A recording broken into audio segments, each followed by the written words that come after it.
99.3 Nigeria info. 5 minutes gone past the 5 o'clock hour. Welcoming you to the Big Hard Facts. Today, the 23rd of October, 2025. It's my birthday, I know.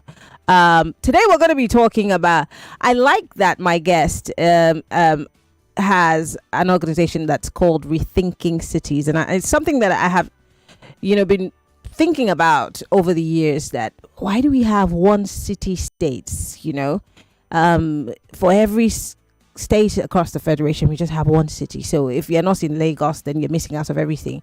Why can't we have an Ikorodu city? Why can't we have Ekpe city? I've always thought about that, and I think it's something I want to talk to my guest about. I'll ask him about later on the show.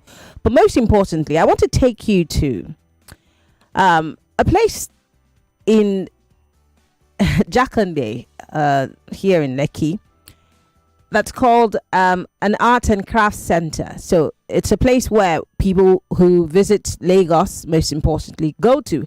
I mean, if you can't afford to go to the Nikkei Art Gallery or several other places, it's one of the first places you go to when you find a lot of beautiful things that you can take home, like memoirs, that you can take back and say, oh, this is something I got in Nigeria. And you can actually wear, you can use it as a wall hanging, whatever. Recently, I had friends who visited me from the United States, and they were so excited to go to. In fact, I was excited to take them to those places to, have a feel and look, because of the beautiful things that Nigerians who have been trained in art and craft have been able to produce, mass produce, most importantly, beads, wall hangings, name it. But then I was hit. The first thing that hit me was the road that was leading to the place. It was completely flooded. In fact, we drove past the Art and Craft Center because we didn't recognize it. It was taken over by water.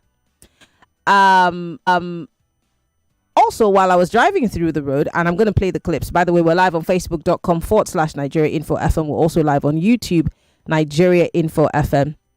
This is the road leading into that Jakande. And by the way, leading to it is the Jakande Estate, which is also an eyesore. It looks like, I think you should look at it in the video. It looks terrible.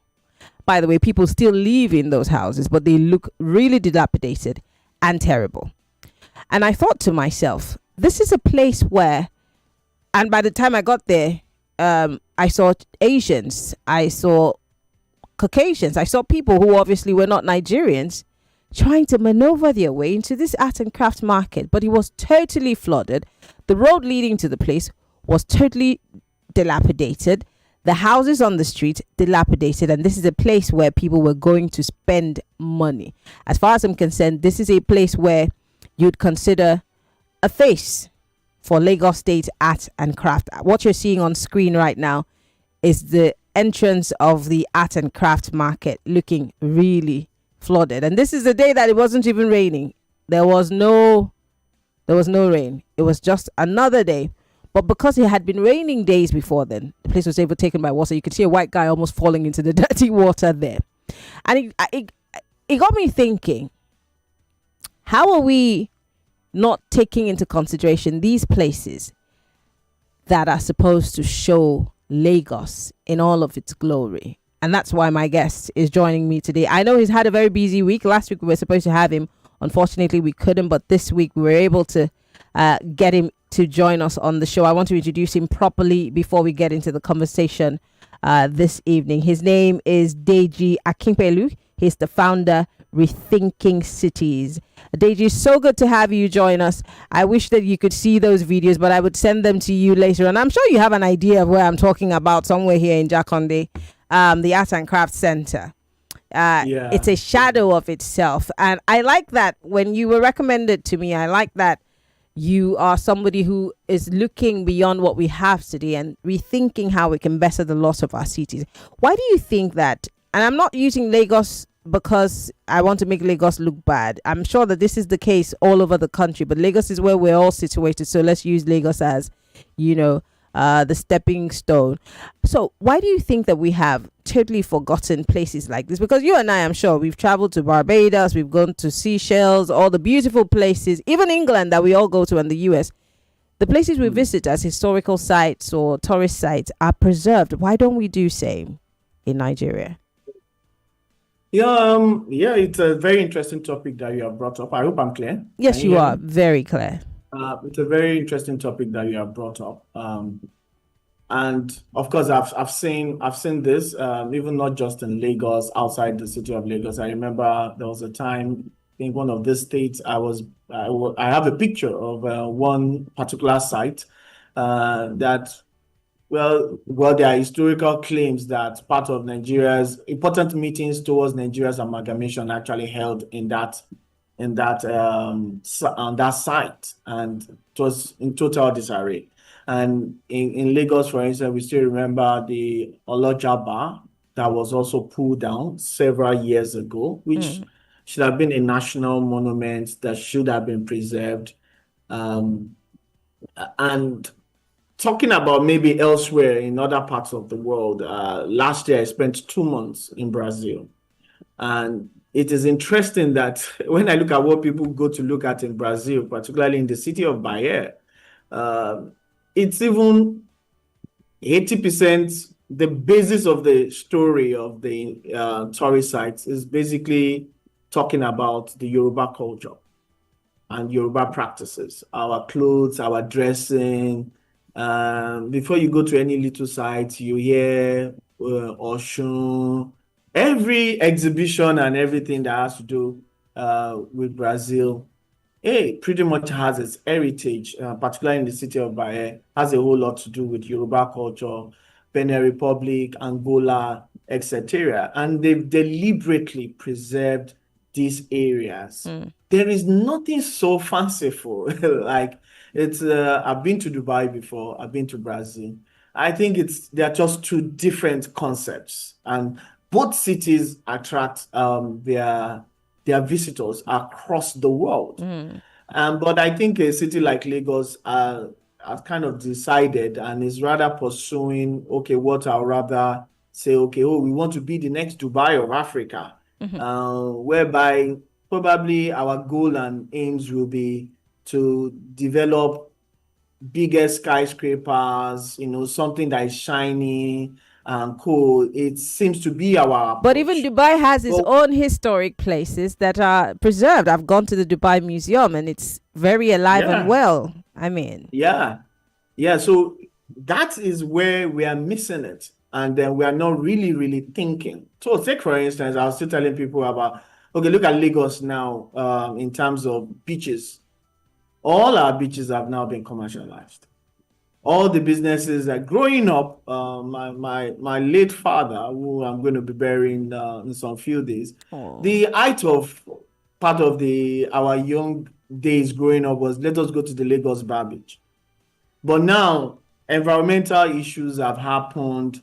We have ocean surge, etc. And suddenly it has become a place exclusively for the rich.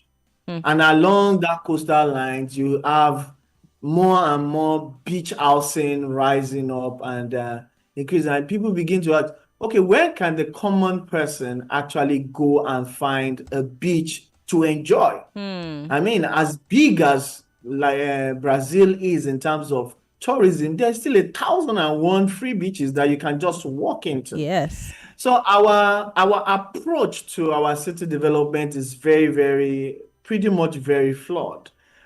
We always believe that if it is not big and shiny and it's not a mega city project, it is not what it should be.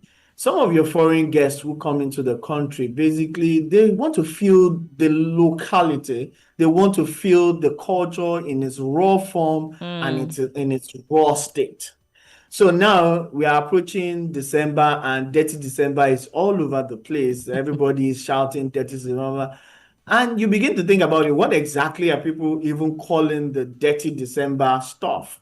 It's your high level events here and there, But culture in its deepest form, where are we going to have the opportunity for us to see these things being displayed and being preserved? Right in my background, fortunately, I just signed in and I have this picture behind me. That is Otodobame, a coastal community that was destroyed several years back, and I had the opportunity of documenting.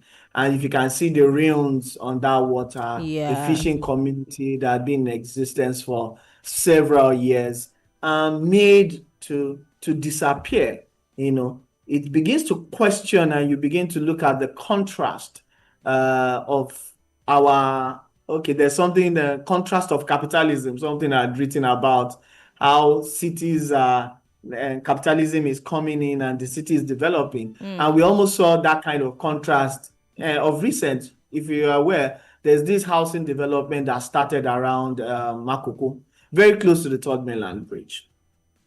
And the whole essence and at the end of the day, what was going to happen with that housing development is to wipe out the entire fishing community of Makoko, which has a great economic potential, tourism potential for the world to see and say, okay, this is a fishing community where all these activities are beginning to happen. So it's about the way our leaders are trying to look at our city's development with a very narrow view, as far as I am concerned, to think that, okay, everything has to be brick and mortar.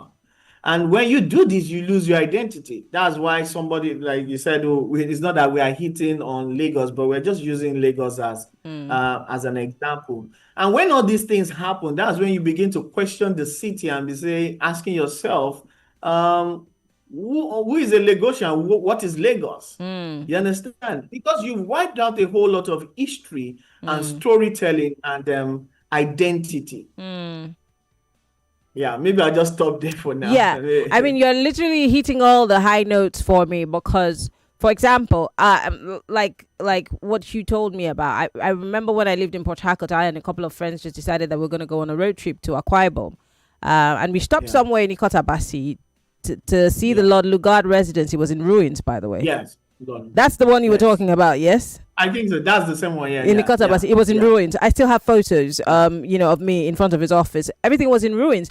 And if you were to go to that same type of residence, let's say in Turkey or let's say somewhere in the Republic of Benin, I mean, everybody's going to Casa del Papa today, and it's in the Republic of Benin. It's not anywhere far. It's because those places know how to preserve culture. And for us, we are a country that has so much culture, a lot of tradition and great stuff to present to the world. Unfortunately, like you said, those things are fading. What must be done? Because we have tourism ministers, tourism commissioners, essays on tourism who get paid every day, but we don't see anything at the end of the day. As for example, if you go to my state, by the time you go a few steps into Cross River, you will see too many things. We have one of the best falls, like close to Victoria Falls. It's called Kwa Falls. We've got the Budu Mountain Resort. You've got the Slave Trade Museum. If you go down south you'd see so all of those things are preserved. It's part of the preservation culture because they know that that's where the history of the people lie. And if those things are eroded, we have nothing. So as someone who's rethinking cities, what would you be recommending? Yeah, so it's not, of course, entirely like, we've had a situation whereby, restorations have not been done. Take, for instance, Freedom Park. Freedom Park was restored. Yeah. We have quite a number of restorations. The National Theatre has been done of recent. Also, we have the Yoruba Cultural Center. I'm trying to remember the other name that is called. But however, whenever... while this is good, we still have a whole lot of facilities, sites that we still have. One is for us to deliberately, I don't know how, it's very, very important that inclusion, whenever we're redeveloping these places, inclusion and the core principles of which these sites are, what they stand for, pretty much remain. So let me quickly divert, and I want to give this example, very, very important example for me before I also move further. You know that of recent, Kane Village, Abai Mende, the Lagos State Commissioner for Environment went down there and moved the people. A Kane Village where you see a lot of arts and crafts being done by by Lagosians because of the new bridge that has been done that has all that. While we are not against development of places, we need to be also inclusive and sensitive to cultural practices and to the economy of the informal sector. Very, very important. If at all you're going to move, then where are we moving them to? If you probably feel like not to totally and become so legalistic and say, oh, how can this be done under the bridge? People have been going there for so many, many years. So sometimes some of the interventions in themselves, say for instance, the Yoruba Cultural Center, the foundation of that building and that structure was by a man who wanted to fight the apartheid of white and black system in Lagos, whereby there were no swimming pools for black people to swim. And he decided to have that place, and it was a place of easy access. So when you now redevelop and you say, okay, we are rebuilding this site, and access almost becomes like a challenge and highly commercialized. So sometimes when we see these things, you just see a facility or a site that has been redeveloped and become highly commercialized, and very few people have access to them. Take, for instance, the National Theatre. Looking good and looking radiant and good. But communities around the National Theatre months before now have been pulled down. This was something that we noticed that was going to happen, that, immediately the National Theatre is restored and brought back to its place of pride. We clearly saw and we thought to ourselves that the communities around this place will be kind of threatened by a new development, by, National Theatre has been done. Then, as usual in the city of Lagos, every land is just seen from the point of view of real estate. So, if we now have a beautiful National Theatre named after the great Professor Wole Soyinka, and these communities around there, why can't we just build houses, beautiful houses that will complement the National Theatre? That has always been our thinking in terms of whenever preservation wants to happen. And while people came together and several months of work was done to say, okay, how can we preserve these communities? It is sad to say the research report that was done to preserve those communities around the National Theatre till today have not seen the light of day, or neither was any intervention done to preserve those communities. So it is the thinking. So while sometimes it will be something too quick to say that, we need to preserve these areas, the approach of preservation has been that of exclusion at the end of the day, whereby we don't give access to all. It is all about modernization. It is all about pulling down. Gentrification. I know about the Tafawa Balewa Square and gentrification. For many years, for instance, the national, and we are not just so, let me share another very cultural, insensitive move. So take, for instance, the TBS. You've seen those horses and that gate.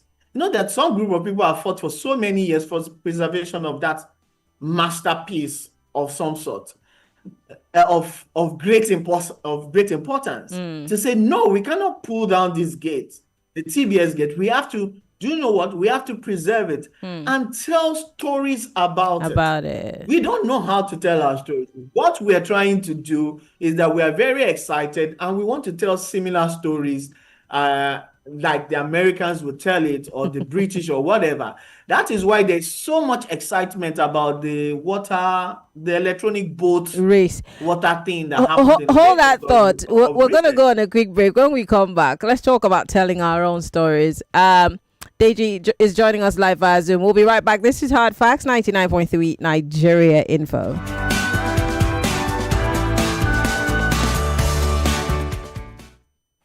More news and information coming up. We'll be back in a moment.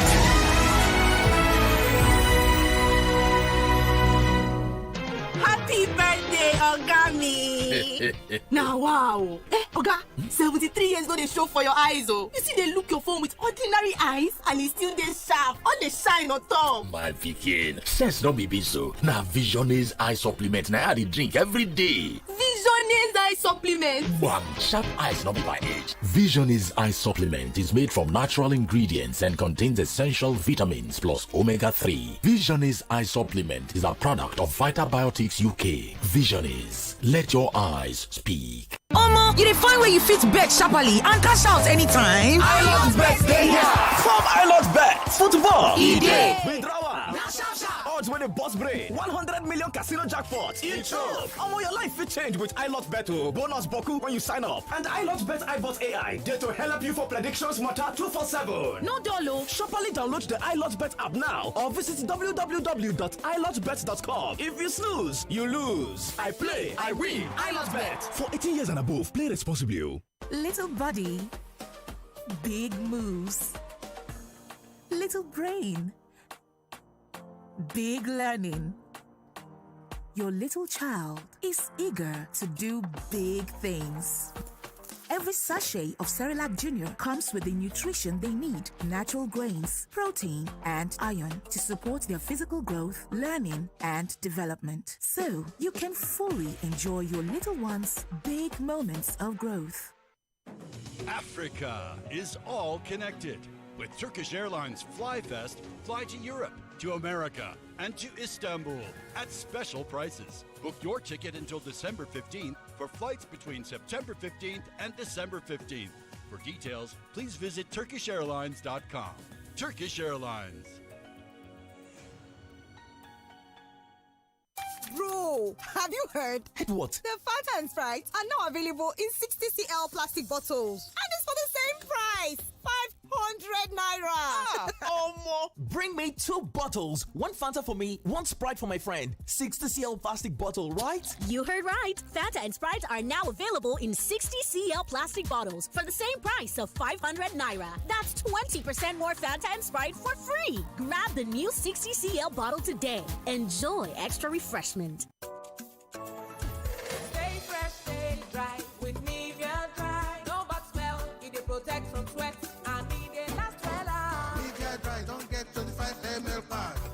Make you rush, go buy the prices, no they tear pocket. Make you stay fresh, stay dry with Nivea Dry. Nivea Dry deodorant will help you maintain your steeze. It only for 25 ml small size for boys and girls with sabi. With Nivea Dry. This is what goodness tastes like. Golden caramel, creamy buttermint, and rich coffee. There's a Cadbury candy for every moment. Cadbury Caramel, Cadbury Coffee, Cadbury Buttermint. Sweet, smooth, and full of flavor. Whether you're chilling at home or on the move, there's a Cadbury candy for every mood. Yeah, there's a Cadbury candy for every moment.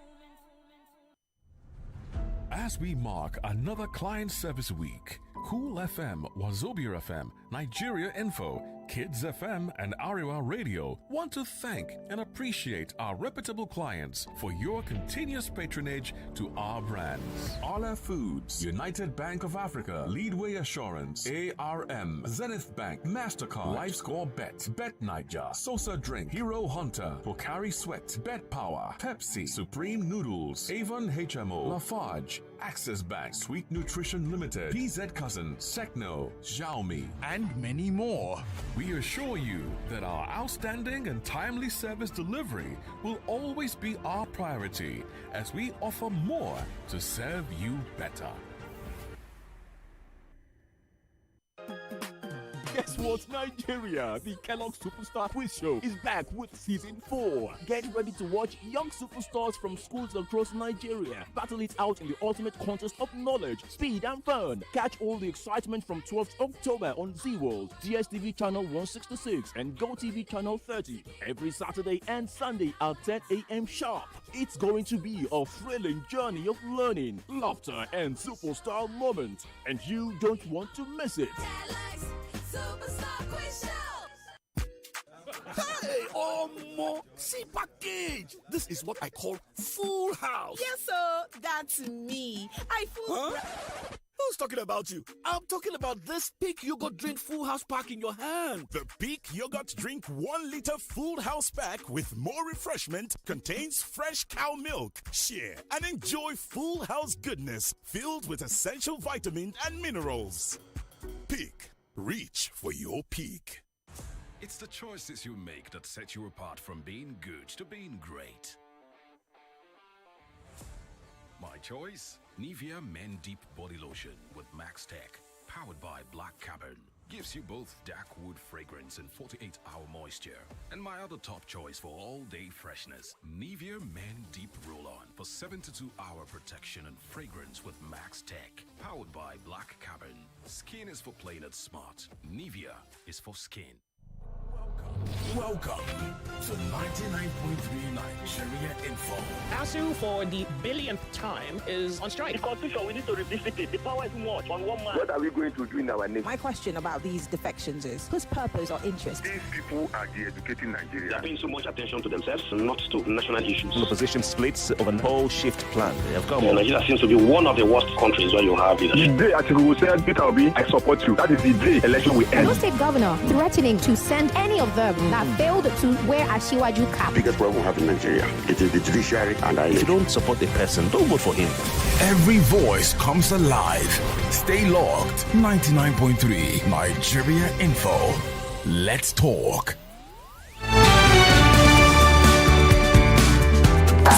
This is Hard Facts. And we're live from our audiovisual studios right here in Itamian Crescent, Victoria Island, Lagos. This is Hard Facts. And we're talking about, of course, abandoned tourist sites and some of these buildings that are of worth that tell our stories, especially in Lagos. What must we do to reclaim them or stop them or stop us? What am I saying them? Us from losing that history and culture that we would, on a normal day, make money from or help tell our stories. Because I mean, when we go, like I said, you go to Rome to see where the gladiators fought. Someone preserved it. What do we do to make sure that ours don't disappear into thin air? My guest is Deji Akinpelu. He is the founder of Rethinking Cities. And I love the idea that we're rethinking our cities, but not gentrification, total gentrification, Deji. Because I think you and I are on the same page in terms of gentrification, because that's what's happening in America. There's a lot of gentrification and people are losing homes. Areas are no longer old and, hold stories and memories anymore. And we don't want that to be the case here in Lagos.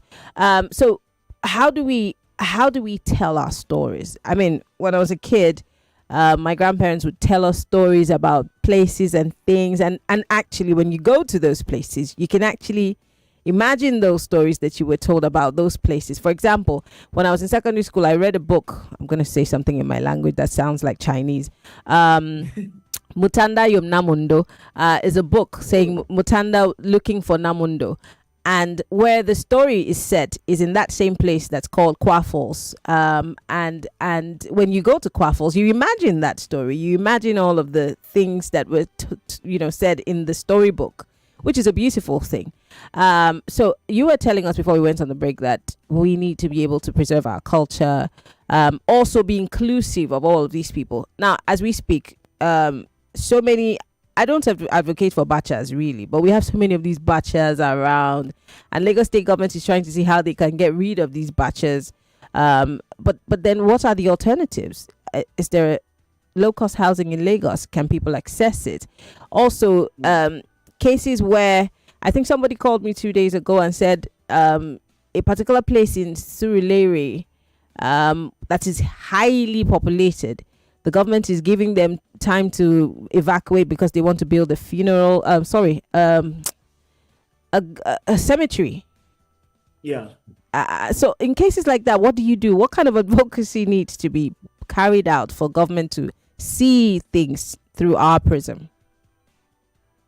Yeah, it is modernization or development that comes with a whole lot of inclusion in mind. You cannot build a city for a few, or just build the city for the future without even thinking about your past. Is how to strike that balance that we need to find. So somebody says, "Oh, so what are you saying? Oh, so they should keep those people there." The Oroshoki got demolished of recent, and one of the things that the community members were told by their king was that the governor and the president cannot be driving on Third Milan Bridge and be seeing these kind of houses. So, that became part of the argument for those houses to go or for that story to go.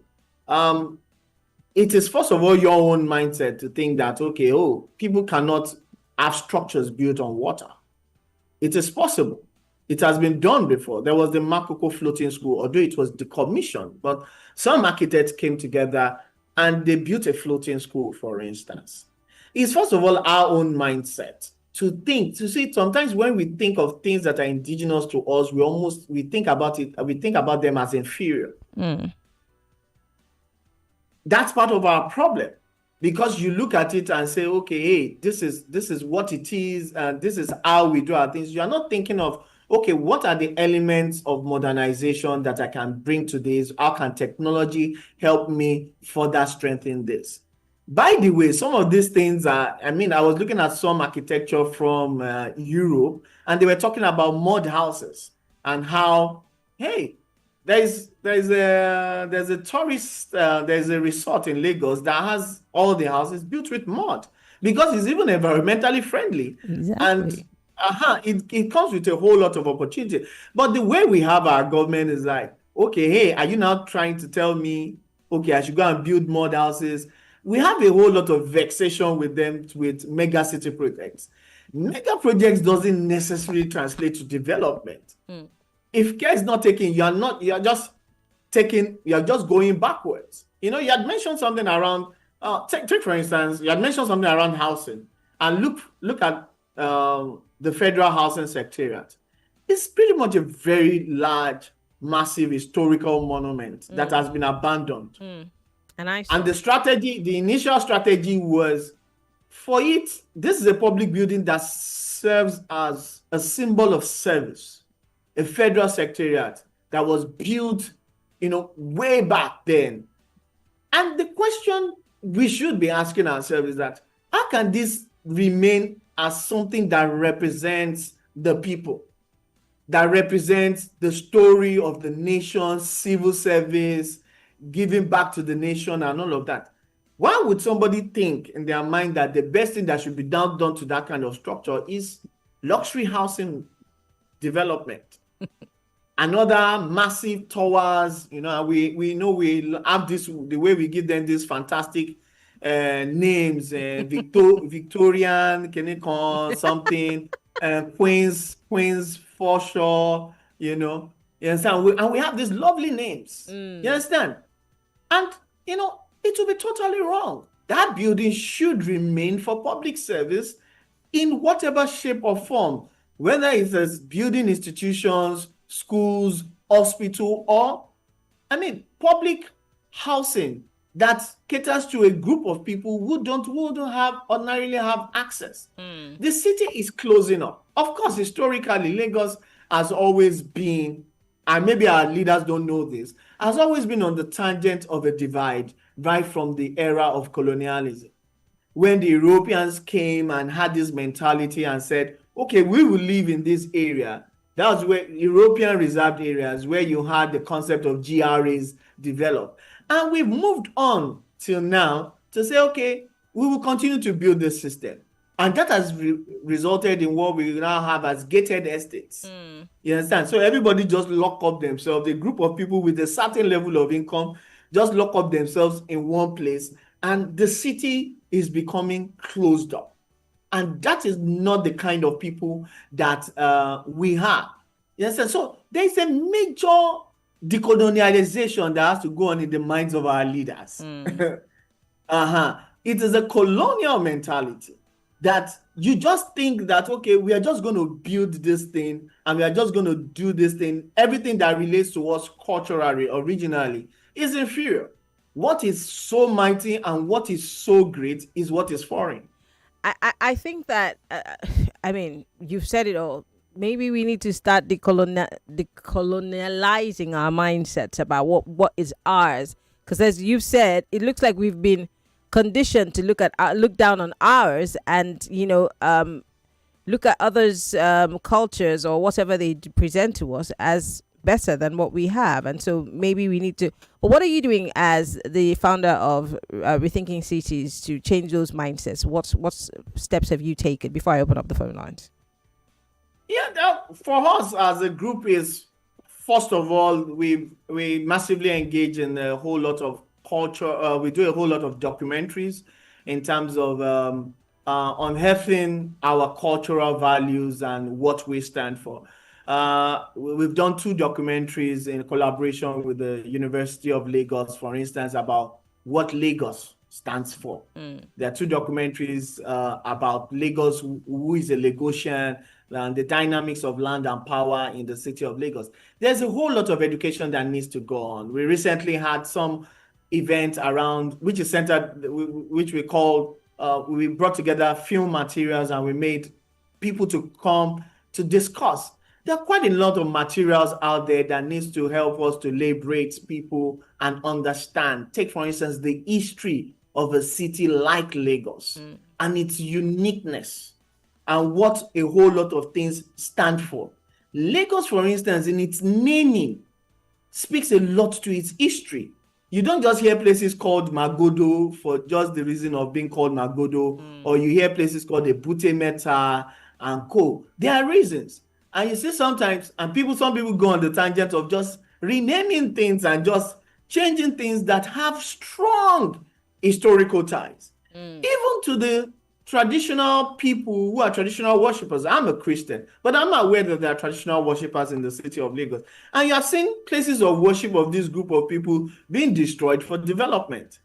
And history is being lost. Stories are going. And then somebody will come and say, oh, who is a Lagosian? It's because some things have been wiped off. And it happens all over. It's not peculiar to Lagos. And you're just stripping yourself of your identity. There's a whole lot of education that needs to be done, that we need to go back to. And our government and those who rule us need to understand this thing. You see in the coat of arms of Lagos, fishing. But how many fishing communities have been destroyed? Have given way to ultra luxury estates in the city of Lagos.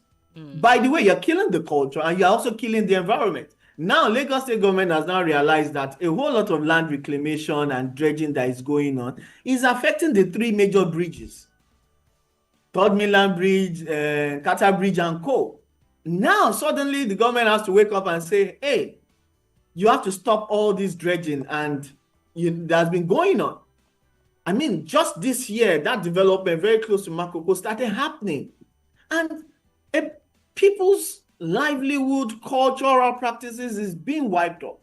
Who said that Makoko cannot be structured and developed into an economic hub, a tourism site that can give you a whole lot? Although we are very much conscious of also there's something you call over-tourism. You understand? Even in cities like Brazil, for instance, there's a place called Pelourinho.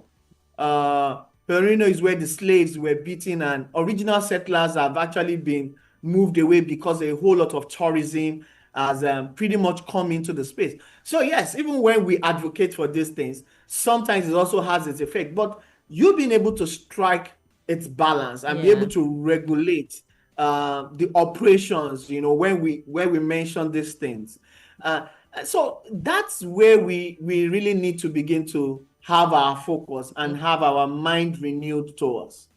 I love this conversation because it tickles me in so many ways. If I travel to any country, first thing I'm going to look at is the food, and then I go to the culture. I mean, anything else is secondary. So I want to see the history. I'm looking at the streets, the buildings. Most of my holiday photography, it's about the buildings, the stories that those buildings tells, the culture, the people. And this is something we need to preserve in our country. Well, I want to open up the phone lines, Deji, so that we can have people join in and comment. Let's talk 0201-277-0993. We're live on Facebook and on YouTube. You can post your comments on our live stream. On X, use the hashtag hard facts. We're talking about preserving our culture, the beautiful sites. For example, like I mentioned, the beautiful Art and Craft Center. So much money was put into that place. People were trained only for it to be left to rot. 0201-277-0993, 0201-465-7190. Welcome to Hard Facts. Hi, Maryann. Good evening to you and your guests. Yes. One thing begs the question. This is the role of the media, the NOA, that's the National Orientation Agencies, in using subliminal messages to start telling our stories in Lagos State. That's number one. Number two, what exactly can be done? Because when they say Lagos things, is that also a bane in telling our stories? Thank you very much. Thank you very much. Deji, over to you. Oh, sorry, I didn't hear the last part. They said Lagos does what? Stinks. Okay. Is that part of our story? Yeah, that's yes, we need a whole lot of orientation. I think I heard that part. And and I think first of all it even starts with those who lead us to have that rethink that what is indigenous is not in any way inferior. Being dirty, Lagos things conversation, of course, is not true to our people. You understand? It is also when we have gotten to the point where we have also left one of these. When we talk about culture has a style of governance, and that is also what we have also lost. Our governance is communal. So you try to do waste management in Lagos on a very broad perspective. That comes with some successes. But when you fail to plan with local communities and understanding that the dynamics in Okokomaiko is different from Bodilon or Queen's Drive, you understand? When you begin to understand the dynamics of your city and understand the peculiarities. I remember at the beginning you were saying something very interesting. Okay, why can't we have Ikorodu as a city? Badagry and co. Yes.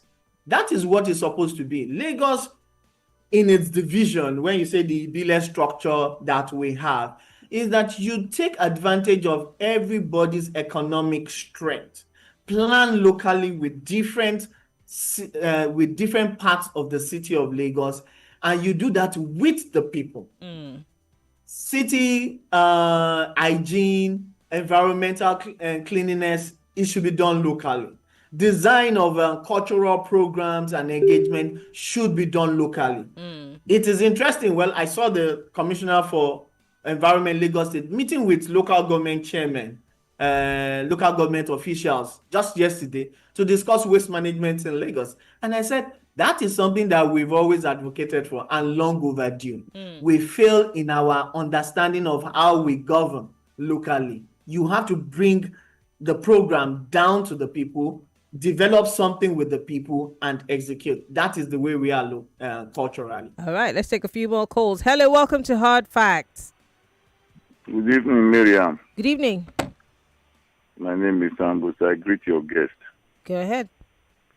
Talking about Lagos things, is it true that the sewages and all of that are usually discharged into the lagoon?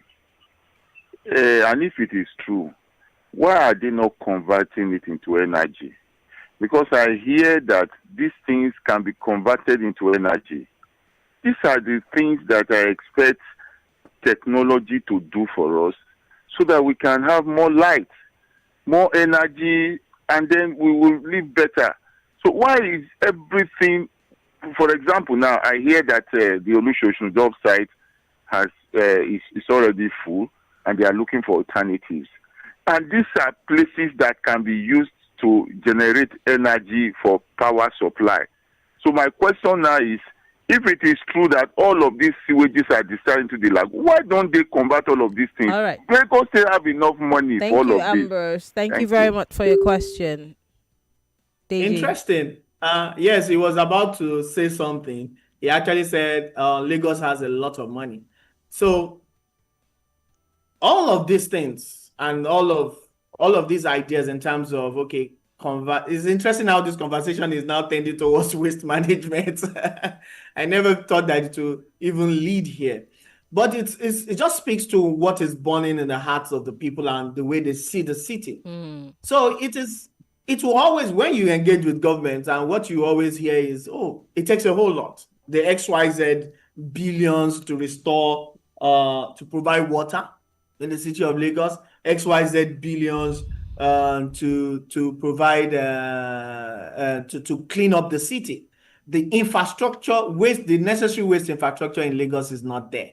Yeah. If you generate 14,000 tons of waste every day, and you need over 1,500 trucks to move out and do all the clear up, you don't have it. Olusosun is clearly a very big embarrassment and something that's overlived its use. Even when I hear that it's going to be shut down, I'm like, shut down to now do what? Because waste separation from home has not become functional. So what are you going to do about it? When the trucks pack it up, where are they go? Where are the material recovery centers that we need? Where are the local collection points? But where government have oftentimes failed to really act is to look for creative ways to generate finance to get these projects done. Plastic waste, for instance, as we what should be the policy and the practice, for instance, in the city of Lagos, is for you to compel the producers of plastic to call back their waste by getting into a whole lot of initiative. If this has been done rather than the voluntary model that we have, that's where you hear a lot of beach cleanups going on in Lagos. All those things are voluntary actions. It's not in any way mandated by government that these companies should do this. You need to mandate them and give them targets and tell them and say, okay, if you send out 10 bottles this year, you must call back 2 this year. And in 2026, you must call back 4 out of your 11 or 10. You gradually give them. But if really we demand from those who actually cause some of these effects, we will have a whole lot of money in our own possession to actually bring about this environmental change. And we have a lot of local actions. One of the things that our government is so big on is that you have 1,001 MOUs. Go and Google it. How many MOUs Lagos State government has signed on waste, energy to power, whatever. Maybe this year alone, we've had about 4. One company from Ghana, one from China, and co. But you never see anything happening. But we have local initiatives and local champions who are leading that you need to rather even support. When you support the structure, you have local actors. So it's not a conversation about waste management, but so let me just stop there. Let's not tilt it to waste management. Yeah. I wish we had enough time to take a few more calls, but unfortunately, I have just about a minute. So if you had the ears of Governor Babajide Sanwo-Olu right now in Rethinking Lagos, what would that be in 60 seconds? In Rethinking Lagos, if I were to speak to the governor of Lagos State, we shouldn't pay lip service to the principles of inclusion. Where is inclusion, human-centered terminologies is full when you read the Lagos State government development plans. But in practice, our institutions, our agencies are not in any way supporting those structures that will support inclusion. The people at the lower bottom, people who are cultural practitioners, people who are informal traders, are really getting the heartbeat of the development in Lagos. A whole lot of stigmatization is going on. Empathy is very necessary. It is not just enough for you to see people who have violated something and just say, oh, let us throw them out. If somebody tells you as a government official, I am paying 250,000 annually under a bridge, that is a cause for government to go and rethink its housing model and begin to look at rental, for instance. Deji, thank you very much for having me. Deji, I want to say thank you. This conversation has been so heartwarming and very interesting to hear. Hopefully we'll bring you back sometime soon. Deji Akinpelu is the founder of Rethinking Cities. Thank you so much for coming. Our time is all spent. We have to go. Thank you. Thank you so much. Lagos, bye-bye. See you tomorrow on Hard Facts. My name is Maryann Okon. Have a good evening.